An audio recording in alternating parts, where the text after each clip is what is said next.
I'm here in Timolville, a small little border town on the border of Papua New Guinea and Indonesian-occupied Papua. And I'm holding a bomb that was dropped just a few kilometers from here in Indonesia-occupied Papua in a town called Kiwi Rock. Now this bomb was walked here by refugees that had to escape Kiwi Rock and flee because they were getting shelled from rockets and bombs like these. I'm here to figure out who dropped the bomb, who made the bomb, and why it was used on civilians. And I'm kind of screwing up this intro because I'm holding a bomb and I'm terrified. That's my producer, Christo.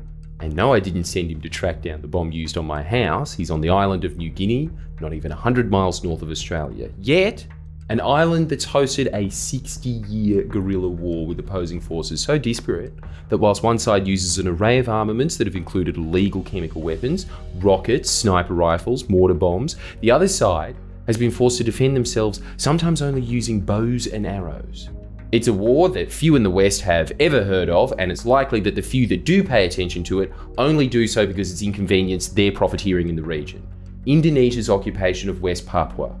The island of New Guinea was one of the last places on Earth interfered with by outsiders, with most of the people in direct armed conflict with the Indonesian government only becoming aware of their occupation, and through this occupation the outside world, within the last few decades.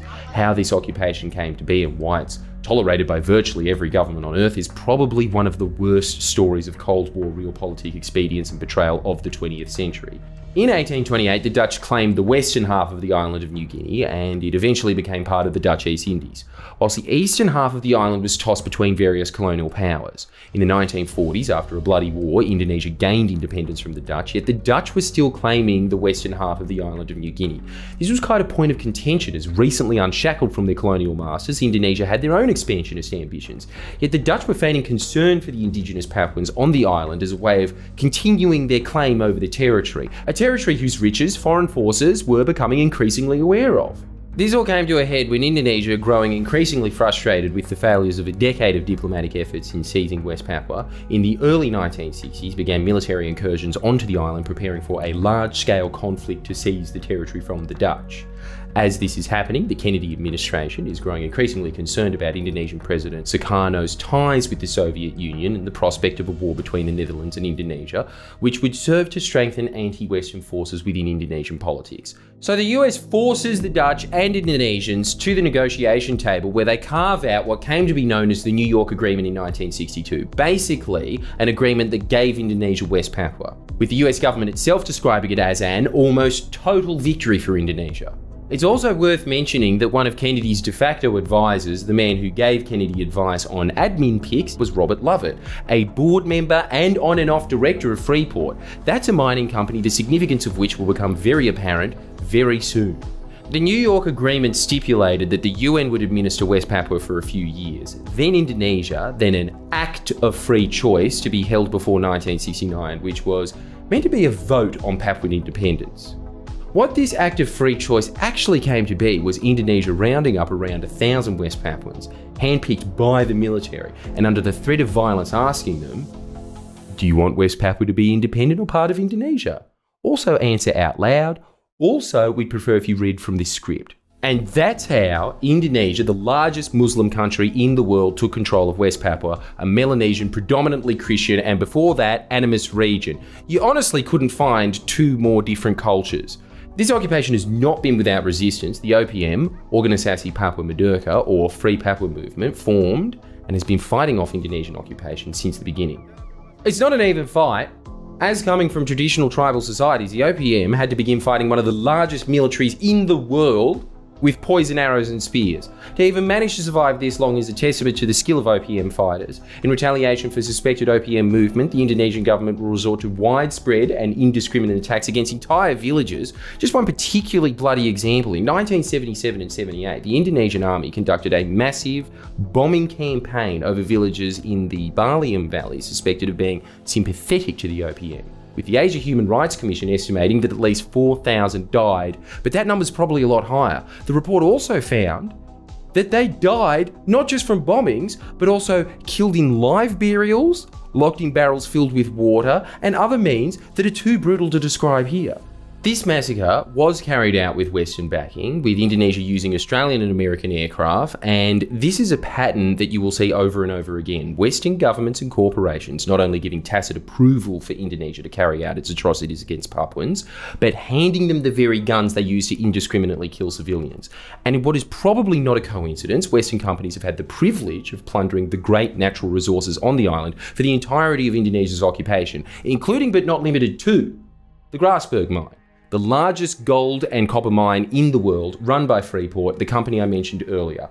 This mine is located 4 kilometers from Puncak Jaya, the tallest mountain in Oceania, one of the largest equatorial glaciers on Earth. Just to give you an idea of how unique the natural environment is and how willing Western companies and the Indonesian government are to destroy it for a buck. Well, it's not just a buck. Up until recently, the mine was majority owned by American mining company Freeport, a company that continues to be one of Indonesia's largest taxpayers, accounting for a large plurality of Papua's GDP. But those riches really don't go to helping Papuans, as the provinces that make up West Papua, despite pumping out masses of mining revenue to the Indonesian treasury, consistently have the highest poverty rates in Indonesia. Well, to be fair on Indonesia, they are trying to address the issue, spending some of that mining money in Papua, mostly on bombs, rockets, sniper rifles and white phosphorus. If there's no Papuans, I guess there's no more Papuans in poverty. Whilst this has all been happening, the World Bank has funded massive transmigration programs, sending hundreds of thousands of Indonesians to work and live in West Papua, so much so that within half a century, the indigenous Papuans went from making up almost 100% of the population to around 50%. Indonesia will use any means necessary to quell any form of Papuan agency. Which brings me to this story. A story that is all too common in this war, yet a story that is never told, as Indonesia benefits from thick jungle curtain and bans outside observers and journalists from venturing into West Papua. This is a story of a massacre of civilians, and the Western companies have profiteered from the bloodshed. Kiwi Rock is a small village situated in the Star Mountains, one of the most remote parts of Papua, right in the middle of the island, a dozen or so miles from the border with Papua New Guinea. Enclosed by dense rainforests and rugged mountains, the people from Kiwi Rock and the surrounding villages have limited contact with the outside world, and in fact some villagers hadn't had contact with Indonesia, the country supposedly laying claim to the land that they live on, until the 2000s. In September of 2021, Indonesian media begins reporting on violence at Kiwi Rock, alleging that the OPM, or as the Indonesian occupation prefers to call it, the KKB, translated to Armed Criminal Group, they're chiefly responsible. The media reports also claim that in the panic, 2 local health workers fell into a ravine, one being found dead and another being held by Lamex Command in the surrounding jungle for 12 days before being released. What happened next is extraordinary. The Indonesian army comes in. Through intermediaries, we hear reports of helicopters shooting rockets and drones, dropping bombs on civilians' houses and food gardens. There's also accounts of snipers and men with M16s shooting civilians. Pictures emerge of the attack, and it becomes clear that a large aerial bombardment took place. The worst of these bombardments occurred on the 10th of October, almost a full month after the original bout of violence. We obtain images of unexploded bombs and the aftermath of the attack. Yet due to the isolation, it's almost impossible to get a clear idea of what exactly happened. So I sent Christo there to suss it out. He sets off and meets with Sebi Sambom, the spokesperson of the OPM and their military arm, West Papua National Liberation Army. Sebi is a very interesting man, whose life itself gives insight into the unusual nature of the conflict. Sebi grew up in the remote mountainous Pass Valley. His dad was a cannibal. He didn't even see an Indonesian until he went on a school trip at age 12. He studied fisheries in the city of Yogyakarta. He taught himself English from reading a dictionary and has spent multiple years and stints in prison for peaceful activism. Finally, like many other West Papuans, he escaped the Indonesian side of the island and took refuge in Papua New Guinea. Oh yeah, and Indonesian generals have recently asked Interpol to arrest Sebi. Christo made a video specifically about his time with Sebi and how he, as one man with limited access to electricity and internet, runs the communications of a guerrilla army operating in probably one of the most remote places on Earth. Oh, and it's probably important to note that as this was being filmed, further west in the Nduga Regency, the OPM had taken a New Zealand pilot hostage, and in response, Indonesia was rolling out a massive military operation. So Sebi was in between showing Christo around and was negotiating that tense situation at the same time. Anyway, it's kind of hard to describe what happened there in third person, and I want to still be able to holiday in Bali, so I'll let Christo take it from here. I've spent some time living at Sebi's home, documenting how he runs his operation. He's the man in charge of communications for a guerrilla army taking on one of the most brutal militaries on Earth. Do they ever shoot Indonesians with bows and arrows as well? Yeah? Yeah.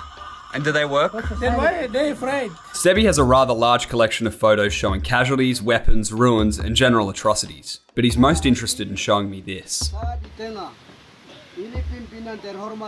These videos are from an OPM meeting near Kiwi Rock last December. There seems to be consistent accounts filtering out about what happened there, yet little is known about the number of victims and what occurred in the aftermath of the attack. It seems Sebi and other senior OPM figures are some of the only visitors the village has had that have investigated an aerial bombardment of civilians.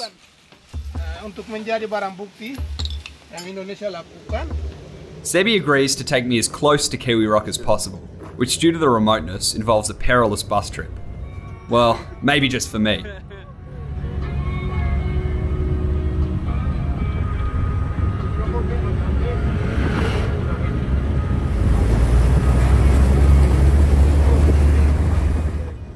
Chartering a single-engine missionary flight, we join Matthew, the Australian representative for PNG Trust, an advocacy organisation.